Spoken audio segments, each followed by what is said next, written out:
Sir లేదు, important issue కదా, state important issue, ఎందుకు కామెంట్లు? అధ్యక్ష,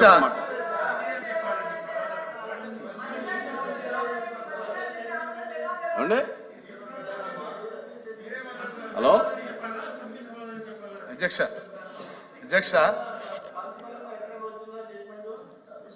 విశాఖ ఉక్కు కర్మాగారం గురించి రాష్ట్ర ప్రభుత్వ విధానం ఏమిటనేది స్పష్టం చేయాలని కోరుతున్నాను. స్పష్టంగా అడుగులు ప్రైవేటీకరణ వైపు పడుతున్నాయి అధ్యక్ష. బ్లాస్ట్ ఫర్నేస్ ఒకటి మూసేశారు ఇటీవల, పర్మనెంట్ కార్మికులకి వీఆర్ఎస్ ప్రకటించారు.